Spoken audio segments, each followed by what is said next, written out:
Good day, ladies and gentlemen! Welcome to another video na paborito ninyong tinututukan ang tungkol sa G-Loan. I know, kasi ang taas talaga ng views kapag tungkol sa G-Loan. Marami yata sa inyo may G-Loan na. O eto, magbibigay ng inspirasyon sa inyo si Jen. Ano ba pangalan nito? Si Ma'am, wag ko na nga lang sabihin. Hindi naman ako nagpaalam sa kanya. Anyway, eto, yung kanyang story po mga kaibigan, nag-advance payment po siya. Di ba sabi ko wag kayong mag-advance full payment. Eto po, 4 months pa lang, 4 months po yung kanyang in-advance full payment. Sa katunayan nga po, nagkaroon siya ng cashback. Tapos nawala ng offer. Kaya lang ang maganda po dito, after 3 weeks of waiting, eto nagkaroon siya ng offer. Ang tanong, magkano kaya ang naging offer sa kanya? Tara po, panoorin po natin ito. Hi there! As a reward for paying your G-Loan dues early, we're giving you a 377.72 cashback on your interest! Keep using G-Loan, your simple at maasahan na cash loan partner. Hi Sir DJ, may pa-cashback po si G-Loan kaso wala pa din offer. Ayaw na ata.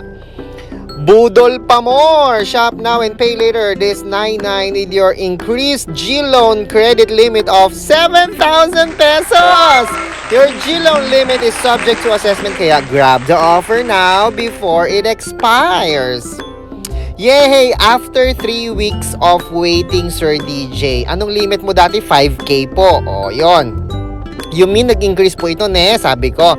Yes po, sir. Akala ko po di nababalik G-Loan ko kasi advance payment po ako ng 4 months. Then, na-late po ako ng payment ng 1 day. So, hi po, Sir DJ. Nag-message na naman siya. Eto, tignan nyo po. Monthly income limit is 100,000 pesos. Ang na-consume na niya sa kanyang GCash limit ay 87,000. Ano kayang tanong niya? Regarding po sa monthly income limit, di po ba papasok ang 20K if 12K na lang po yung limit left? Yes!